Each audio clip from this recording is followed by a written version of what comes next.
Under the scorching afternoon sun, the Morgan family mansion echoed with shouting. Daniel Morgan stood at the top of the marble stairs, his voice booming so loud even the neighbors froze at their gates.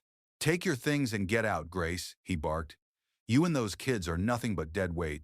His mother, Eleanor, folded her arms, lips curling in disgust. "You heard my son. We don't need liabilities in this family. You've embarrassed us enough." Grace clutched her two children, Ava and Jacob, trembling, their small backpacks hanging off their shoulders. Her eyes, glassy but defiant, met Daniel's. "All I ever did was love you, help you build everything you have," she whispered. But Daniel's laughter cut through the silence like a blade. "Everything I have? You mean everything I built in spite of you? Go live like the poor woman you were before I saved you." Eleanor yanked open the heavy gate, tossing Grace's suitcase onto the street. The thud echoed like a verdict. The children began to cry. Grace straightened slowly, her face pale yet composed. She turned toward the sky as if asking it for a witness, then said quietly, "Someday, you'll regret the way you threw us out," Daniel scoffed, slamming the gate shut. Dust rose around them as the family car rolled past, splashing mud on her dress. But behind those tear-stained eyes, something unbroken remained, a spark that even betrayal couldn't kill. That night, in a dim basement apartment miles away, Grace folded a small piece of paper, a lottery ticket she bought with her last dollar. She whispered, "Maybe tomorrow will be different." And tomorrow was different because 1 year after her husband and his family kicked her and her kids out, she won $200 million. But the real question is, what happens when the woman they called worthless becomes the richest one of them all? This is the story of how a husband and family kicked his wife and her kids out. 1 year later, she won $200 million. Hello, family. Welcome back. Before we begin, please click subscribe. Every single click helps us tell stories of courage and truth. And in the comments, tell us where you're watching from. Because when we share these stories together, we remind each other that even in pain, we can rise. The Morgan mansion glittered beneath the afternoon sun, its white marble steps gleaming like ice, beautiful, cold, and merciless. Grace Morgan stood on those very steps, clutching a single suitcase and her two children, while her husband Daniel paced in front of her like a man possessed. "You've drained me, Grace," Daniel shouted, his voice carrying across the courtyard. "My company is collapsing, and you still want sympathy?" Grace's breath hitched. "Daniel, please, I sold my inheritance to help you pay your investors." "Enough!" His voice cracked like a whip. "You call that help? You cursed everything you touch." At the top of the stairs, Eleanor Morgan, Daniel's mother, stood with her arms folded, her diamond earrings flashing in the sunlight. "I told you from the start," she sneered. "A woman like her will only drag you down. Look at her, no class, no ambition. She's just a burden." Grace's daughter Ava clung to her leg, whispering through tears, "Mommy, let's go home." Grace knelt, brushing her daughter's hair gently. "We are home, baby." Eleanor's laughter sliced through her words. "Not anymore." She gestured toward the security guards. "Get them out, all of them." The guards hesitated. They'd known Grace for years, but Daniel's glare made them move. One reached for the suitcase. Grace grabbed it first, trembling. "You don't have to do this." "Daniel," the children. Daniel's face hardened. "I do have to do this. My investors want confidence, not pity." "You're bad luck, Grace. I can't carry you anymore." For a moment, the world stilled. The wind died. Even the children stopped crying, as if the words themselves carried weight enough to crush air. Grace straightened slowly, her eyes filling but never breaking. "Bad luck?" she whispered. "When your company was nothing but debt, who stayed up at night sending proposals for you? Who made your meals when you worked through Christmas? Who stood by you when everyone else left?" Daniel's jaw twitched, but he didn't answer. Pride wouldn't let him. Eleanor's voice cut in sharply. "Enough of this drama." She had her chance. Let's not waste daylight on failure. The mansion door swung open. Standing there in Grace's silk robe was Chloe Burns, Daniel's secretary. Her hair was perfect, her smirk worse. "Should I bring the champagne, Daniel, or are we still entertaining?" Grace's stomach twisted. "You?" Daniel looked away. "Don't make this harder than it already is." A low, strangled laugh escaped Grace. You threw away 10 years of marriage for this? Chloe raised an eyebrow. For success, darling. Something you clearly don't understand. Grace's son, Jacob, started to cry. His tiny voice echoed, Daddy, please don't make Mommy cry. Daniel's eyes flickered just for a heartbeat, but Eleanor's hand on his shoulder steadied him back into cruelty. This is for the best, she murmured. The gate opened with a groan. Grace stepped backward, holding both children close. The sunlight hit her face, tears shining like glass, yet her voice, when she finally spoke, was calm.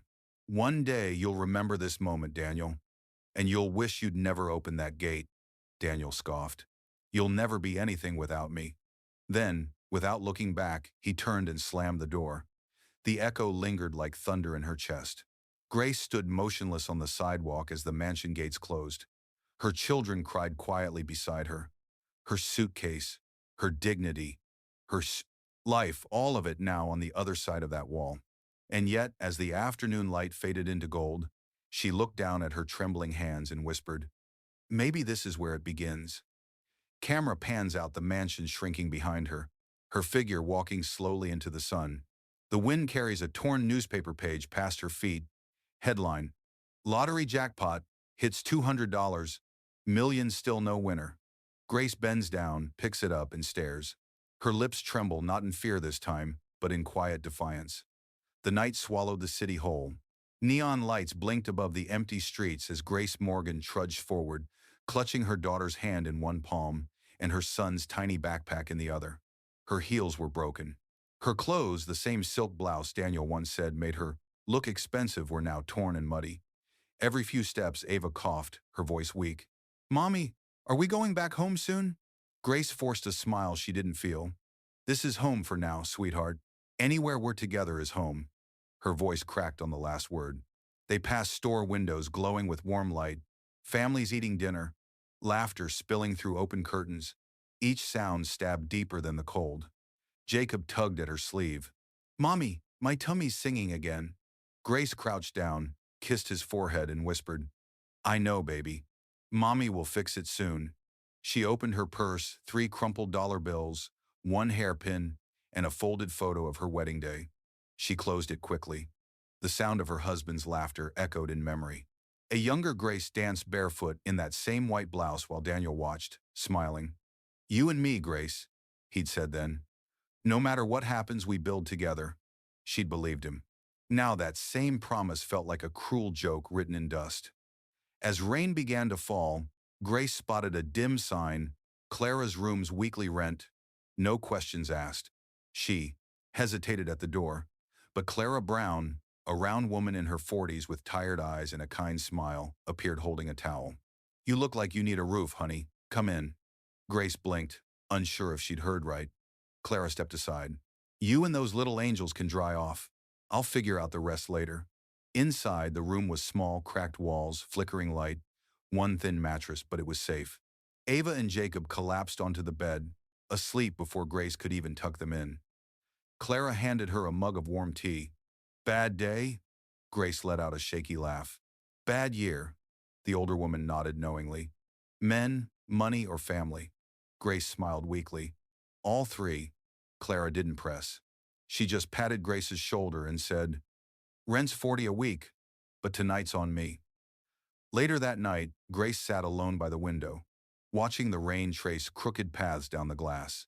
She whispered to herself, I'll rebuild. Somehow. Her gaze drifted to a small corkboard near the door covered with neighborhood flyers. Between job postings and missing pet notes, one paper stood out bright orange, slightly torn. Hope lives here. Weekly lottery tickets sold at Ella's Diner. Someone had scribbled in pen beneath it, Dreams only cost $1. Grace stared at it for a long moment. The words hit deeper than they should have. Hope lives here, she murmured. She didn't believe in luck anymore, but something in those words tugged at her like a whisper she couldn't ignore. Sunlight filtered through the dirty curtains. Grace woke to the sound of her kids giggling. For the first time in days, they smiled. Jacob pointed at a dusty plant by the window. Look, Mommy, it's trying to grow. Grace smiled faintly. So are we. She looked at the clock, already 7:40. She'd promised Clara she'd find work. She grabbed her bag and kissed both children. I'll be back before the sun goes down. As she opened the door to leave, she paused, eyes lingering again on that orange flyer. She took it down quietly, folded it, and slipped it into her purse. Outside, she passed a newspaper stand. The headline read, "Local Business Mogul Expands Empire. Daniel Morgan partners with Burns Enterprises." Grace froze, her hand tightening around the orange flyer in her bag. Her expression hardened pain, fading into something colder, sharper. Narrator's voice softens. Sometimes, rock bottom isn't the end. It's the floor beneath a door no one ever thought you'd open. The Morgan mansion had never looked brighter. Golden lights spilled across the grand dining hall, catching every crystal and diamond like a promise of perfection. But beneath the glow, it reeked of something uglier, arrogance disguised as victory. Chloe Burns, now Mrs. Morgan in everything but name, glided down the marble staircase, wearing one of Grace's old silk robes, the one Daniel once said made his wife look like a goddess. Now, it hugged Chloe's frame as she smiled into her reflection in the hallway mirror. "Fits perfectly," she whispered, smirking. "Guess some things were just meant for me." Downstairs, Eleanor Morgan supervised a line of servers setting champagne glasses. "Everything must be flawless," she snapped. "Tonight we toast to a new beginning." Daniel, in a crisp navy suit, stood by the fireplace, rehearsing his charm. "Our investors will be here any minute," he said. "We need them to see that I've moved on stronger, sharper, richer." Eleanor smiled proudly. "You made the right choice, son. That woman was a stain on this family name." The word "that woman" Grace hung in the air, but no one dared to speak it aloud. Cameras flash. Laughter fills the room. The Morgans are back in the papers. The perfect picture of luxury reborn. Chloe clinks her glass. "To second chances," she purrs. Daniel raises his. "To winning again." Their glasses meet with a soft chime, hollow and cruel. In the background, one of the maids sets a box on the counter, the last of Grace's belongings that had been found in the attic. Inside, a few photo frames, a broken necklace, and a small jewelry box tied with a faded blue ribbon. Chloe's curiosity flickers. She waits until the guests drift toward the terrace, then quietly opens the box. Inside lies a letter, sealed with wax. The handwriting elegant, neat, and unmistakably old-fashioned. To Grace Morgan, confidential. Chloe frowns. Confidential? She unfolds it just enough to see the letterhead, Whitmore and Associates, Legal Affairs. A flash of unease crosses her eyes. Before she can read more, Eleanor walks in. "Chloe, what are you doing?" Chloe startles, then laughs lightly. "Just cleaning up Grace's leftovers." Eleanor eyes the paper suspiciously. "Nothing in that box matters anymore. Burn it." Chloe hesitates. Eleanor's tone sharpens. "I said burn it." Chloe forces a smile. "Of course." In the garden, Daniel's laughter echoes as guests toast to his resilience. But under the soft glow of the lanterns, his eyes aren't celebrating, they're haunted. A waiter whispers to another. "He doesn't even look happy." Because deep down, Daniel knows the truth. He doesn't miss Grace's face. He misses her steadiness, her quiet wisdom, her ability to calm storms. Chloe gives him thrill, not peace. Still, pride is louder than conscience. He turns to Chloe and whispers, "Tonight marks the real beginning." Chloe leans close, her perfume sharp. "Then let's make sure she never comes back to ruin it." The mansion empties. Music fades. Chloe steps outside with a matchbox. She holds the sealed letter over a bronze bowl and watches it burn slow, deliberate. But for a moment, just before the flame consumes it, her eyes catch a few words in the smoke's glow. "Upon reaching the age of 32, all remaining assets from the Harper estate shall pass directly to Grace Morgan." Her heartbeat spikes. "What?" The flame licks higher, erasing the rest. She tosses the ashes into the night wind, shaken. Daniel's voice calls from inside. "Chloe, come to bed." She takes one last look at the glowing ashes, whispering to herself, "If that's real, she'll never find out." She steps back into the light, smile perfect again. The wind carries the last ember of the burned letter over the wall, drifting into the street below, landing just a few feet from a woman walking past with 2 children and a folded orange flyer in her hand. They burned what could have saved her, not knowing that destiny was already circling back, wearing the quiet face of hope. If you're watching this and you haven't subscribed yet, please take a second to do it now. Every click, every share, every comment helps us keep telling stories that give strength to women and children who've been broken, forgotten, or silenced. When you subscribe, you're not just supporting a channel, you're standing beside survivors, saying their stories matter. Turn on your notification bell so you never miss a story that could change a life. And in the comments, tell us where are you watching from and what part of this story spoke to your heart. The next morning crept in slowly, gray light slipping through the thin curtains of the tiny basement room. Grace Morgan sat at the edge of her bed, staring at her hands. They were callous now, the hands of a woman who scrubbed floors, not signed contracts. She had started working at a nearby diner 2 weeks earlier. The pay barely covered food, but it kept her children fed, and that was enough for now. From the kitchenette came soft giggles. Ava and Jacob sat on the floor, stacking old soup cans like building blocks. Jacob looked up, beaming. "Mommy, look, it's a castle." Grace smiled faintly. "It's perfect, baby. Just like you." But when she turned away, her face fell again. Her reflection in the cracked mirror showed exhaustion, dark circles, hollow cheeks, eyes that had seen too much for 32 years. She tied her hair, whispered a small prayer, and grabbed her bag for work. Just as she opened the door, Clara Brown, her landlady, appeared holding a letter. "Mail for you, sweetheart," Clara said. "Came early this morning." Grace frowned. "For me? Who even knows where I live?" The envelope was old cream-colored, sealed with a wax emblem that looked faintly like a crest. The sender read, "Whitmore and Associates Legal Affairs." Grace's heart skipped. She tore it open. Inside was a short, neatly folded note. "Dear Mrs. Morgan, I was your late father's attorney and close friend. There are matters regarding his estate that require your immediate attention. Please visit my office tomorrow morning at 9 a.m. Yours sincerely, Mr. Leonard Whitmore." Grace's fingers trembled. Her father, she hadn't heard that name in years. A young Grace sitting in her father's study, watching him scribble numbers in a small black notebook. He used to say, "You'll understand these numbers one day, Grace. They're not about luck, they're about legacy." Her chest tightened at the memory. She had been 20 when he died. They'd said his business went bankrupt. But what if? Grace tucked the letter into her purse, her heartbeat quickening. For the first time in months, she felt something flicker beneath the weight of despair, hope. At the diner that day, she couldn't focus. Every clatter of plates made her glance at the clock.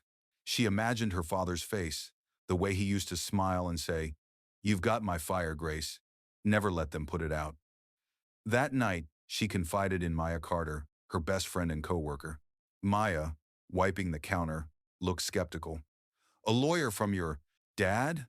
After all these years?" "I know it sounds strange," Grace said, "but I can't ignore it. Maybe it's something." Maya smiled faintly. "Honey, you've earned a miracle or two." Then, jokingly, she added, "Maybe it's a treasure map." Grace laughed, a sound she hadn't made in months. "If it is, I hope it leads somewhere warm." That night, Grace tucked her children into bed. The little basement room felt less like a cell and more like a shelter, now a pause between storms. She sat by the window, holding the letter under the moonlight. "If you really left something, Dad, please let it be enough to start over." The camera lingers on her face, a mix of fear, exhaustion, and fragile courage. Then a soft sound interrupts the quiet, a thud outside the door. Grace stands, heart racing. She opens it cautiously. No one is there, just a folded piece of paper slipped under the mat. Her breath catches as she unfolds it. "Be careful who you trust. Not everything your father owned was lost." No signature, no address. Just those words, neat, precise, deliberate. Grace looks out into the empty street, scanning the shadows. The orange "Hope Lives Here" flyer flutters on the wall behind her, illuminated by a single streetlight. While her enemies celebrated her fall, someone else had already started lighting her path back up. Fade to black. The next morning felt different. The same sun that once mocked Grace Morgan's misery now painted her in gold. Her hands trembled as she buttoned her blouse, the nicest one she owned, and tucked the mysterious letter from Mr. Whitmore into her purse. Ava stirred under the blanket. "Mommy, are you going to work?" Grace knelt beside her daughter and kissed her forehead. "Not today, baby. Mommy has something important to do." Jacob, still half asleep, mumbled, "Will you bring pancakes?" Grace smiled. If everything goes well, I'll bring a whole stack. The camera lingers on her children. Two small reasons she refused to give up before cutting to the bus ride across the city. Outside, the world blurred past the window. Suits rushing, horns blaring, people living lives she used to have. Grace clutched the letter tighter. What could my father have possibly left after all these years? The law office stood at the corner of Main Street, an old brick building with ivy crawling up its walls. Inside, the scent of paper and polished wood filled the air. Behind a mahogany desk sat Mr. Leonard Whitmore, silver-haired and warm-eyed, his voice gentle but firm. "Mrs. Morgan," he greeted, standing to shake her hand. "You look so much like your father did the day he signed the Harper Trust." Grace froze. "The what?" He motioned for her to sit. "You were very young then. Your father, Thomas Harper, left behind partial ownership in a mining company. The shares were held in escrow until you turned 32, your current age." Grace blinked. "That can't be right. We were broke when he died. The house, the business, everything was gone." Whitmore nodded. "That's what everyone thought. But your father had a private investment, 10% equity in Redwood Mining. The company was sold last year for $15 million. Your portion, after taxes and legal fees, comes to about $1.5 million. Her breath caught. The words didn't even sound real. "Are you saying I have money?" He smiled. "More than that, Mrs. Morgan, you have security. You'll need to sign a few documents to release the funds. It will take a few weeks to process." Grace pressed a trembling hand to her chest. "I don't even know what to say." "Your father knew you'd find your way here when the time was right," Whitmore said softly. "He told me once, 'My daughter doesn't need saving. She needs time to remember she's a Harper.'" Tears welled in Grace's eyes as she whispered, "He always believed in me, even when I didn't." A soft flashback flickers a 10-year-old Grace in her father's office, sitting on his lap as he showed her blueprints and said, "One day, you'll build something bigger than I ever could." Back in the present, Grace laughs through her tears. "Maybe he was right." Mr. Whitmore handed her a small envelope. "He also left this for you, said to open it only when you feel you've lost everything." Grace stared at it, her breath uneven. "Then I guess this is that time." As she stood to leave, Whitmore's assistant turned on the office TV. A headline scrolled across the bottom: "Lottery jackpot rises to $200 million record, drawing this weekend." Whitmore chuckled lightly. "Seems luck is in the air these days." Grace smiled faintly. "Maybe it's something more than luck." She stepped outside, wind lifting her hair as sunlight hit her face. For the first time in a long while, the world didn't look cruel, it looked possible. She opened her purse, pulling out the orange "Hope Lives Here" flyer she'd taken from Clara's board. She folded it next to the sealed envelope from her father, two symbols of destiny crossing paths. As she walks away, the camera pans up to reveal a black sedan parked across the street. Inside, Chloe Burns lowers her sunglasses, watching Grace with a calculating stare. She whispers into her phone, "Daniel, you're not going to believe who's still standing." She thought she'd found closure, but the truth waiting inside that sealed envelope would set fire to everything again, including the lives of those who burned her. The Morgan mansion glimmered again, laughter, clinking glasses, and the sound of success echoing through the same halls where Grace Morgan once cried. Gold chandeliers shimmered above a crowd of executives, influencers, and gossip-hungry socialites. Tonight wasn't just a party, it was Daniel Morgan's grand comeback. He stood at the center of it all, tuxedo sharp, glass in hand, smile practiced. "To new beginnings," he toasted. "To rebuilding stronger with family by my side." Applause erupted. Eleanor Morgan beamed proudly beside him, her diamond necklace catching the light. "And to Chloe," Daniel added, wrapping his arm around his secretary-turned-mistress, "for believing in me when no one else did." Chloe's laugh was honeyed and dangerous. "Oh, Daniel, you make it sound like a fairy tale." Across the hall, photographers snapped photos. Daniel Morgan, the man who rose from ruin. No one mentioned how he fell. No one whispered the name Grace. As the guests mingled, Eleanor leaned toward Chloe. "He looks happier, don't you think?" Chloe swirled her champagne. "He looks relieved. But happiness? That's expensive." Eleanor chuckled, mistaking venom for charm. "A woman like you will never have to worry about that." But Chloe's eyes flicked toward Daniel, the man she'd fought to win, and saw something that unsettled her. Emptiness. Daniel's smile didn't reach his eyes. Even surrounded by luxury, his gaze wandered to the grand staircase, the one Grace had once descended, children in tow, begging him to listen. He turned sharply, almost shaking off the thought.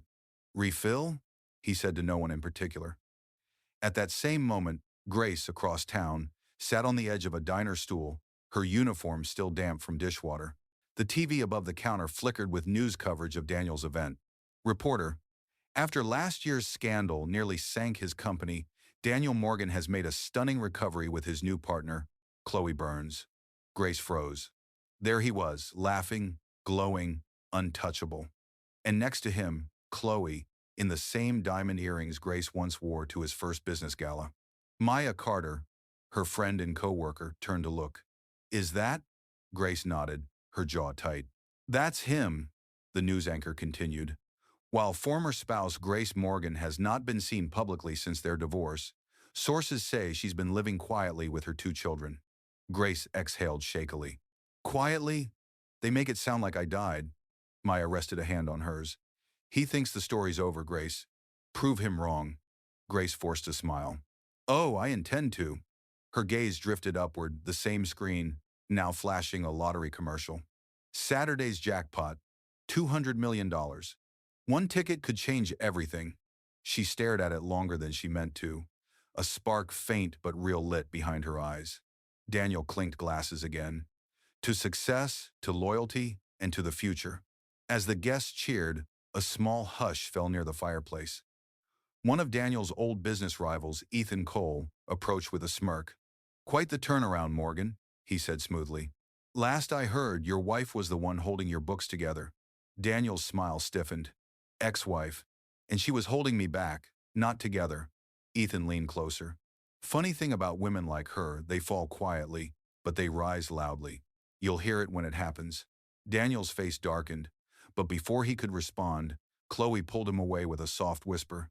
"Ignore him. He's jealous." Eleanor clapped her hands sharply. "Music, everyone. Enough business talk. Tonight, we celebrate." The string quartet resumed. Laughter swelled again, but Daniel's eyes lingered on the flickering fire, something in him uneasy, like a ghost had brushed past. Camera pans to the mansion TV in the background, where the same lottery advertisement plays faintly again. The camera focuses on the numbers flashing on the screen. 0, 5, 12, 19, 23, 31, 45. Cut to Grace's tiny apartment. She pins those very numbers on the fridge, the same numbers her father once played every year. They toasted to victory, certain they'd buried her forever. But the universe had already chosen its winner, and her name was still Grace. The diner was nearly empty when Grace Morgan finished her late shift. The neon sign outside buzzed faintly, flickering between red and gold. Her feet ached, her back throbbed, and her apron smelled faintly of burnt oil, but her heart was strangely calm. The night air was crisp, filled with the smell of rain-soaked asphalt. Grace tightened her coat and stepped out, her purse slung over one shoulder. For the first time in months, she didn't walk with her head down. She had just come from Mr. Whitmore's office earlier that day, and the news still echoed in her mind. $1.5 million. It wasn't in her hands yet, but it was real. It meant she could breathe again. Across the street, a billboard glowed. Saturday lottery jackpot, $200 million. One ticket could change everything. Grace paused under the glow, the wind tugging gently at her hair. She almost laughed. 200 million. Imagine that. Inside the convenience store below the sign, a line of customers formed near the counter. One old woman smiled as she walked out, clutching her ticket like it was made of gold. Grace hesitated, then stepped inside. As she reached the counter, her eyes fell on the rows of ticket slips. The cashier, a cheerful man with laugh lines, grinned. "Lucky night, huh? Everyone's trying their shot." Grace smiled softly. "I don't usually play." "Maybe you should," he said. "Jackpot like this doesn't come twice." She picked up a slip, but before marking anything, she froze. Her mind drifted back in time to her father's desk, old coffee stains on the wood, and him sitting there with a gentle smile. He'd hand her a pen every Saturday. "Same numbers, sweetheart. They remind me of you and your mother." She'd giggle, trying to read them. Why always the same ones, Daddy? He'd wink. Because luck isn't random, it remembers who deserves it. Grace whispered the numbers to herself. 0, 5, 12, 19, 23, 31, 45. Her hands trembled slightly as she wrote them down. The moment felt strangely spiritual, like crossing paths with a memory too perfect to be coincidence. She handed the slip to the cashier. Just one ticket, she said. He grinned. People say that's all it takes. As he printed it, the sound of the machine seemed louder than usual, mechanical, rhythmic, final. Grace folded the ticket gently and slipped it into her Bible, the same one she kept beside her father's old letter. Keep it safe, the man called after her. Grace turned and smiled. Always. On her way home, the rain started again. She covered her head with her jacket and ran across the empty street. When she reached the apartment, Clara Brown, her landlady, stood by the stairs holding her mail. Busy night? Clara asked kindly. Always. Grace smiled faintly, catching her breath. You're glowing, girl. Did something good happen? Grace laughed softly. Maybe. Something about to. Upstairs, she tucked the children into bed. Ava mumbled sleepily. Mommy, are we rich yet? Grace brushed a strand of hair from her daughter's face. Not yet, baby, but soon. The apartment was quiet except for the ticking clock. Grace sat on the couch, the lottery ticket resting on her Bible. She stared at it, the numbers glowing faintly under the lamplight. Her father's voice echoed again in her mind. Numbers aren't luck, Grace. They're memories. Her eyelids grew heavy. She placed the ticket carefully under the couch cushion for safekeeping and drifted into sleep. Thunder rumbled outside. A window rattled. The camera pans down a slow, tense zoom, revealing the edge of the ticket, slipping out from under the cushion, fluttering gently onto the floor. In the morning light, Jacob's small feet shuffle across the rug as he plays with his toy car. He accidentally kicks the ticket, and it slides out of sight under the couch leg. Grace, unaware, hums softly in the kitchen, sunlight spilling across her face. She didn't know it yet, but the slip of paper lying under her couch held not just numbers, but a doorway to destiny. A fortune that would rewrite every name that ever called her worthless. It had been almost a week since Grace Morgan bought that lottery ticket. Life was slowly finding rhythm again. The children laughed more. The room didn't feel as small anymore. Even the morning sunlight through the cracked window seemed warmer, almost forgiving. Grace sat at the kitchen table, pen in hand, budgeting the little she had left. The sound of Ava and Jacob playing outside brought a faint smile to her face.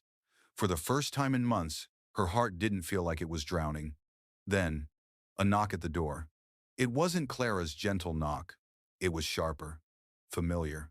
Grace froze, pen hovering midair. When she opened the door, the world she'd been rebuilding in silence shattered in one heartbeat. Standing there, in an expensive gray suit and that same smug confidence she once mistook for love, was Daniel Morgan. He looked her up and down, half smiling. You still keep this place clean, I see.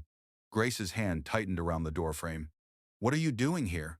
Relax, he said lightly, stepping inside without permission. I just wanted to check on you and the kids. Her voice went cold. You kicked us out, remember? Daniel gave a small laugh. Come on, Grace, don't make this dramatic. Things got messy, business stress, my mother's pressure. She cut him off. You mean Chloe's pressure? That name landed like a slap. His jaw tensed. Chloe has nothing to do with this. I came because I care about my children. Grace folded her arms.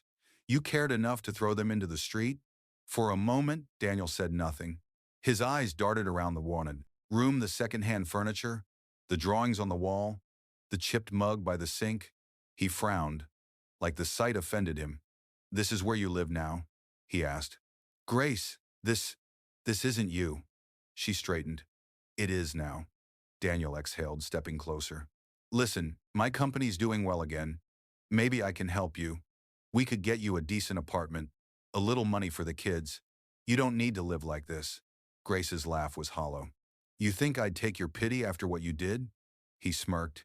You always had pride, I'll give you that. But pride doesn't pay bills. Her voice sharpened. Neither does betrayal. From the corner of the room, Ava appeared clutching her doll, confusion in her small voice. Daddy? Daniel's facade cracked for just a second. He crouched, forcing a smile. Hey, sweetheart. But Ava didn't move closer. Mommy said you're busy with your new family.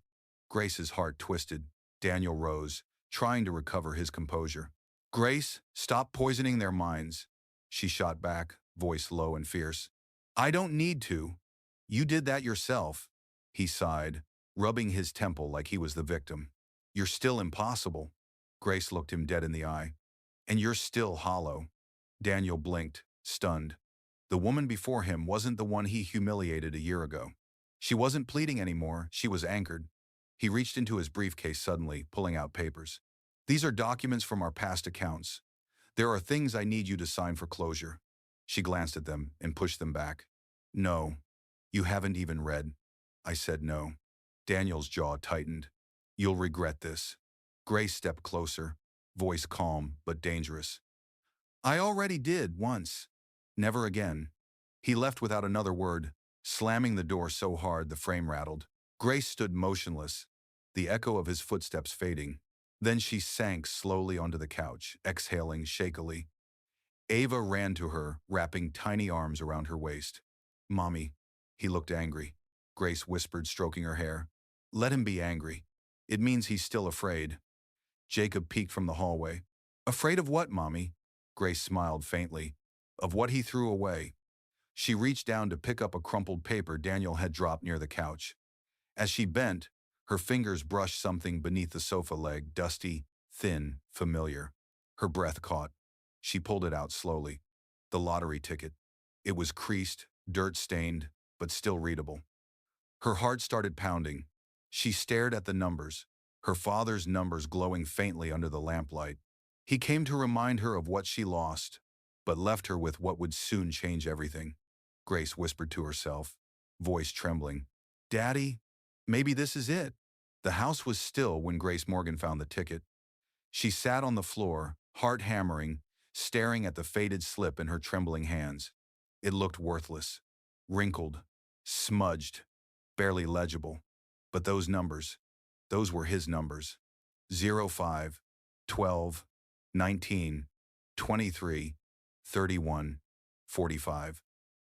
Her father's voice echoed in her head. Numbers aren't luck, Grace. They're memories. Ava tugged at her sleeve, blinking sleepily. Mommy, what's that? Grace forced a shaky smile. Maybe something special. Jacob yawned. Can it buy pancakes? She laughed through tears. Maybe a lot more than pancakes, sweetheart. She stood up abruptly, adrenaline surging. Get your coats. Where are we going? Ava asked. Grace's eyes glimmered with purpose. To see if your grandpa's memory still works miracles. Rain tapped on the windshield as Grace drove through the quiet streets toward the city. Her old car coughed with every turn, but her determination drowned out every sound. She clutched the ticket in one hand, whispering to herself like a prayer. Please, just once, let something go right. The neon sign of the Lottery Commission office glowed ahead, open 24 hours. Inside, the room was small, fluorescent, sterile. A tired clerk looked up from his monitor. Ma'am, the claiming counter's closed for big prizes, but if you'd like, I can check it for you. Grace hesitated, heart pounding. Please, just check it. He scanned the ticket lazily, glancing back at the monitor, then froze. His brows lifted. Ma'am. One moment. Grace's pulse spiked. What? Is something wrong? He didn't answer. He pressed a button on his desk. Another employee rushed over, whispering something quickly. Finally, the first clerk turned back, voice trembling. Ma'am, could I ask your name? Grace Morgan. He swallowed hard, hands shaking now. Mrs. Morgan. This ticket, it's the winning ticket. The words didn't land at first. Grace blinked, disoriented. I'm sorry, what did you say? He repeated slowly, his voice awed this time. You've won the $200 million jackpot. For a long, fragile moment, Grace just stared. Then she laughed, small at first, then uncontrollable, trembling, breathless. The clerk smiled nervously. Ma'am? Grace pressed a hand to her mouth as tears spilled down her cheeks. Her knees nearly gave out. He did it, she whispered. My father, he did it. The staff surrounded her, cameras rolling, flashes bursting like fireworks. Linda Shaw, the lottery commissioner, stepped forward with a warm smile. "Congratulations, Mrs. Morgan. You're now $200 million richer." Grace covered her face, laughing and crying at once. "No, not richer. Just free." Outside, she stood beneath the drizzle, clutching the official envelope containing her confirmation. The rain felt different now, cleansing, not cold. Ava looked up, eyes wide. "Mommy, did we really win?" Grace knelt, cupping her daughter's face. "Yes, baby. We really did." Jacob bounced beside her. "So we can buy pancakes?" Grace laughed through her tears. "We can buy every pancake." A small crowd formed outside the office, strangers cheering, reporters shouting questions. Grace shielded her kids and smiled softly. "I don't need to tell the world yet," she whispered. "Not until they see me walk into it." Hours later, the morning news flashed across every screen. $200 million jackpot winner identified local woman from Westwood claims prize. At the Morgan mansion, Eleanor sipped her tea until the headline caught her eye. Her cup froze midair. Daniel, across from her, glanced up pale, stunned. The photo on the screen was unmistakable. Grace, radiant, standing with her children, tears glistening on her cheeks. The reporter's voice echoed. After years of hardship, single mother Grace Morgan's story of perseverance has captured hearts nationwide. Chloe's champagne glass slipped from her hand and shattered. Eleanor gasped. "That can't be." But Daniel was already on his feet, whispering in disbelief. "Grace?" Back at the small apartment, Grace stood by the window, watching dawn break the light gilding her face in gold. Her voice was calm, almost reverent. "Let them see what happens when the woman they threw away starts to rise." She didn't just win money, she won power. And the ones who broke her were about to learn what losing really feels like.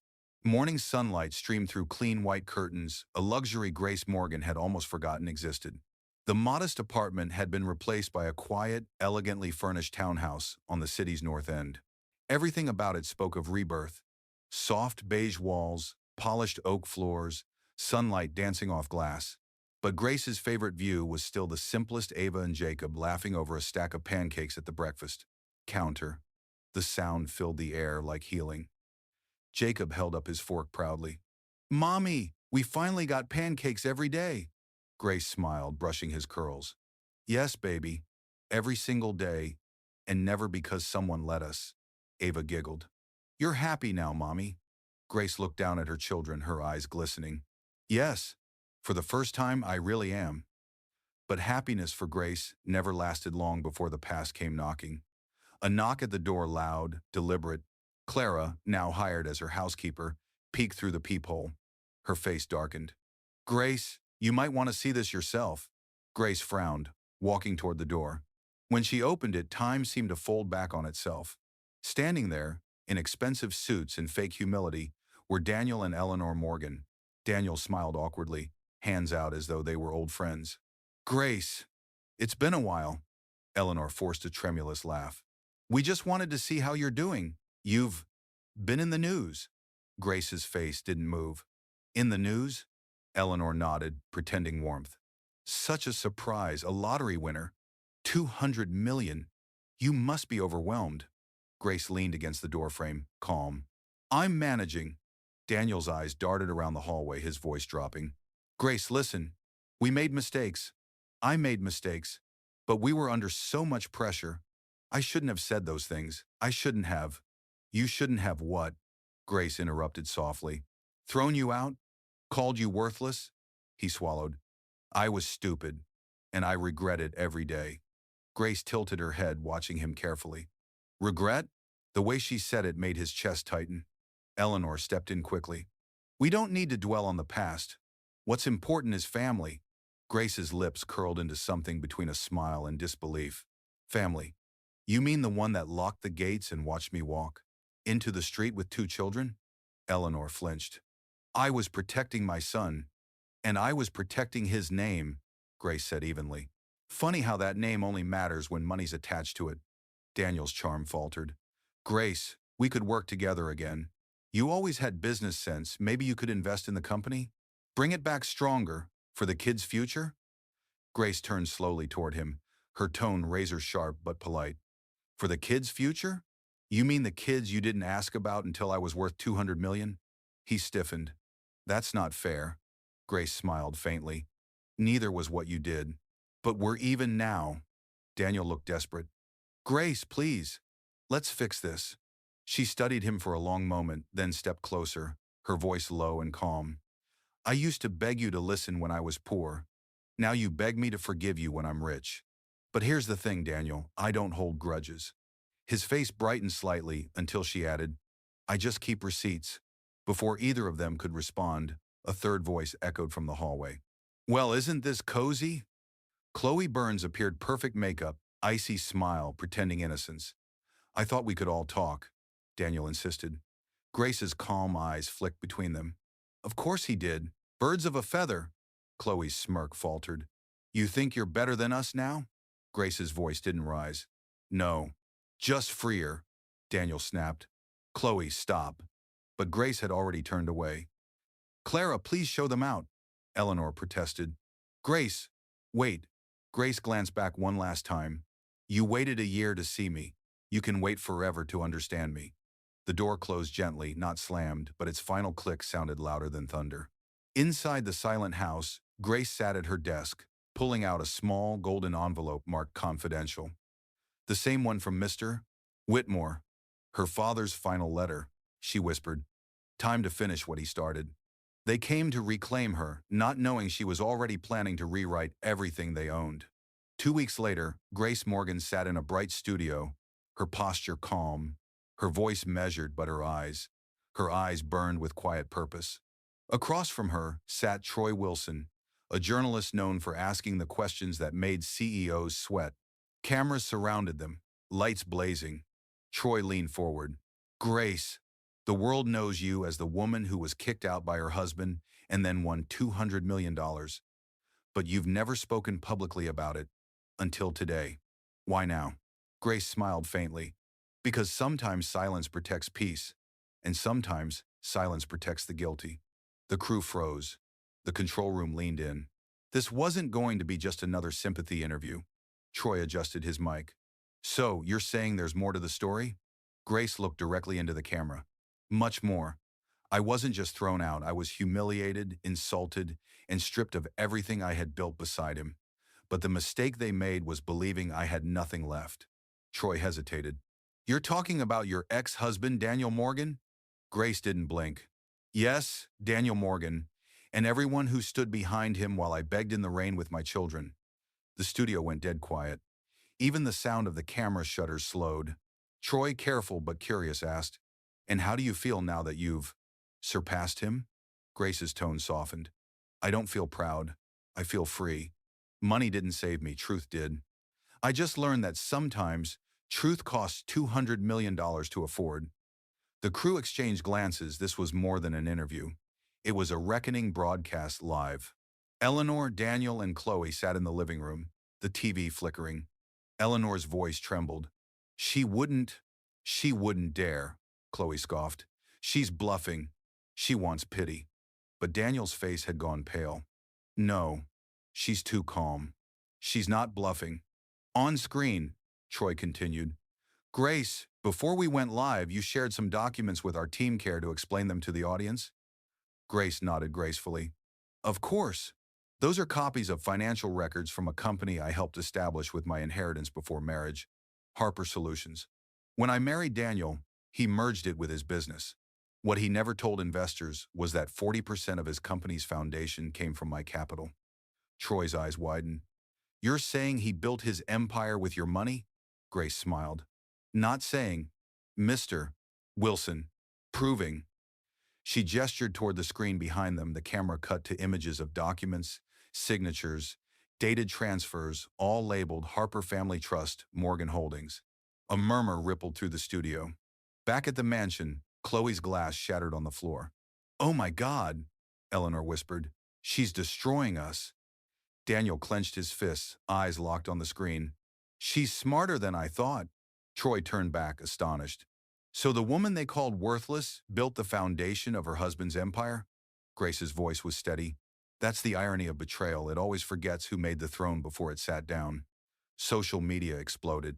The clip spread across every platform in minutes. Number. Grace Morgan's story. Number. Betrayal to billionaire. Number. Justice served Troy concluded the interview, but Grace wasn't finished. One last thing, she said softly, eyes never leaving the camera. To every woman watching this who's been told she's nothing, remember, diamonds don't break under pressure. They're born from it. That night, Grace's words played on every news channel. Daniel's investors withdrew. Sponsors froze contracts. Eleanor's social circle turned cold. Chloe tried to call Daniel. He ignored her. When she tried again, his mother snapped, "We're finished. Because of you, because of her." At Grace's foundation headquarters, Hope Lives Here, named after that faded flyer, volunteers answered calls from women across the country, thanking her for giving them courage. Maya hugged her, whispering, "You didn't just win a jackpot, Grace. You changed the game." Grace smiled quietly. "No, I'm just returning everything they stole." As she left the office that evening, her phone buzzed a message from an unknown number. "You've said enough on camera. Now come to the gala this Saturday if you want to end this properly. DM." Grace stared at it for a long time, then slipped the phone into her purse. Her reflection in the glass door showed not fear, but focus.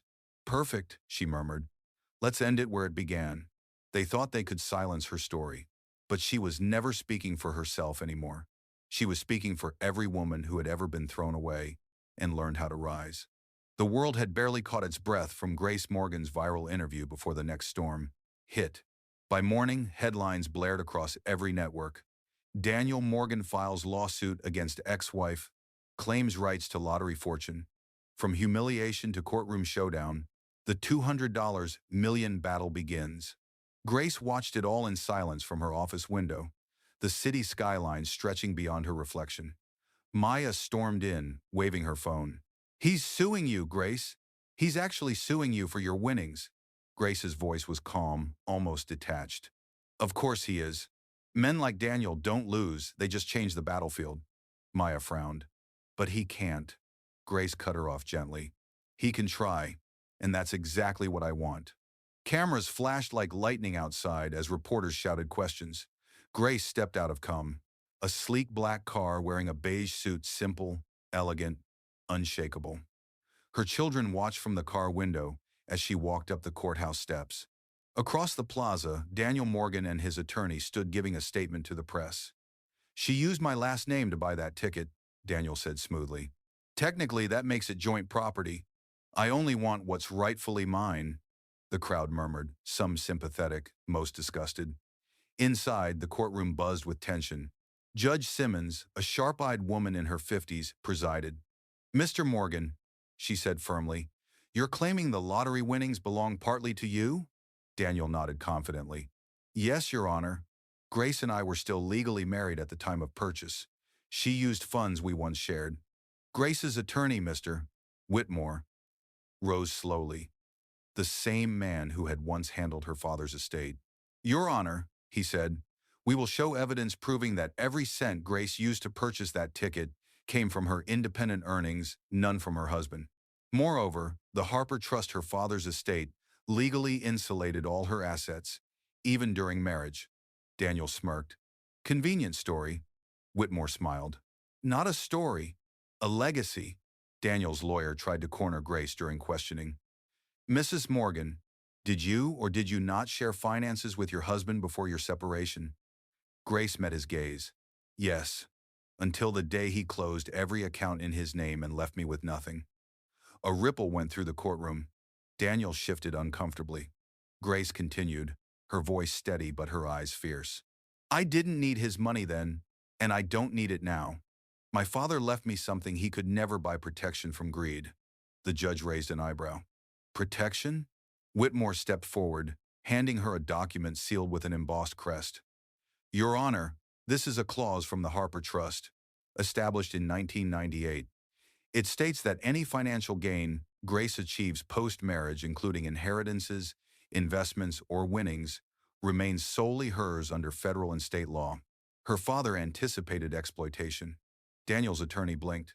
That's That's impossible to enforce. Whitmore's calm deepened. Except it's already been tested in court. Twice. Both times. Upheld. The judge examined the paper, nodding slowly. I see no legal grounds for Mr. Morgan's claim. Daniel stood abruptly. This isn't over. She owes me everything I built. Grace rose, her voice soft but carrying through the room. You built nothing, Daniel. You borrowed. From me. From my love. From my silence. And this, she gestured to the courtroom, this is your receipt. He froze as the gallery erupted in whispers. Judge Simmons banged her gavel. Case dismissed. Mrs. Morgan retains full ownership of her winnings. As Daniel stormed out, reporters swarmed. Grace walked past him slowly, calm as sunlight. Grace, a journalist called. Any comment? She turned briefly, her voice serene. Yes. Never mistake kindness for weakness. They may look the same until tested. Outside, flashbulbs flared. Maya hugged her tightly. You did it! Grace exhaled deeply, finally smiling. No, Justice did.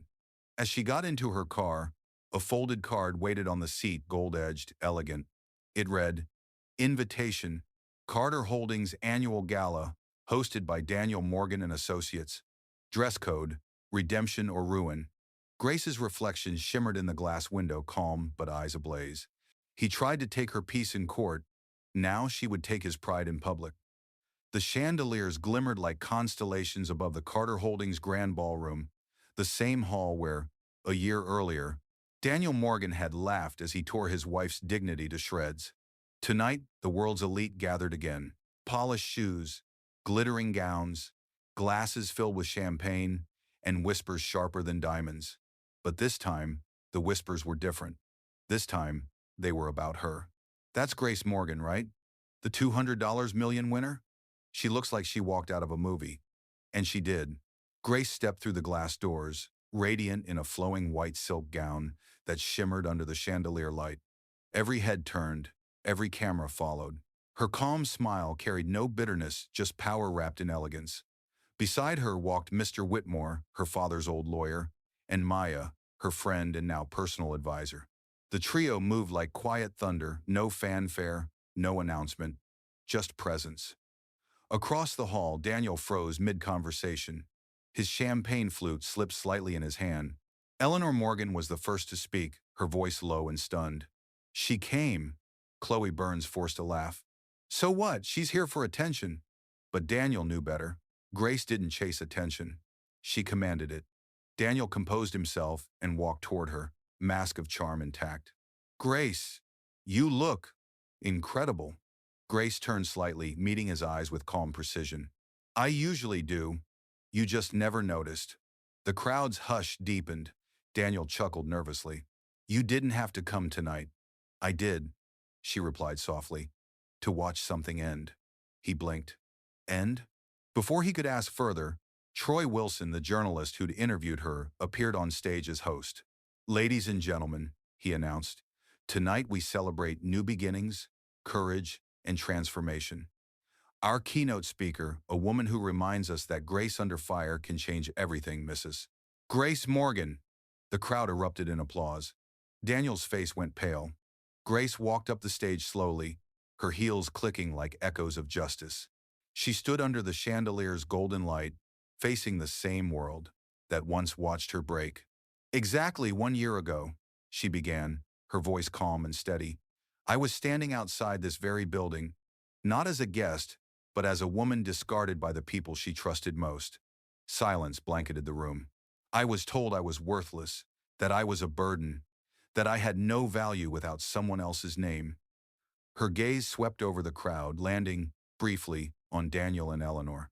But what they didn't know, she continued, is that a woman doesn't need to be kept to rise, she just needs to be released.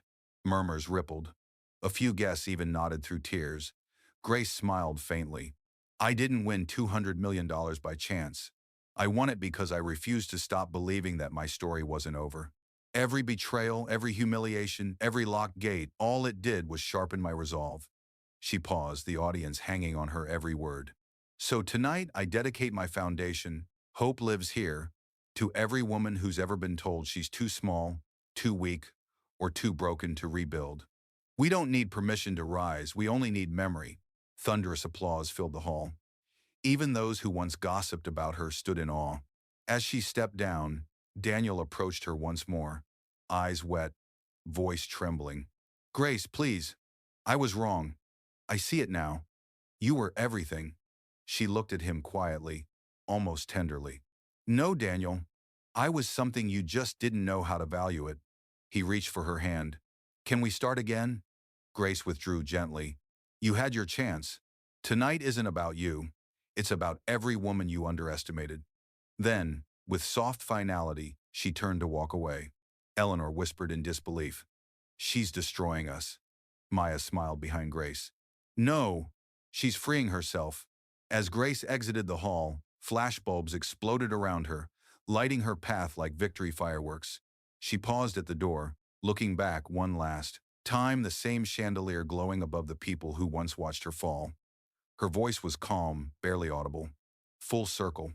In the room where her tears once fell, she left behind only light. But her story wasn't over yet, because true victory isn't measured in applause, it's measured in what you leave behind.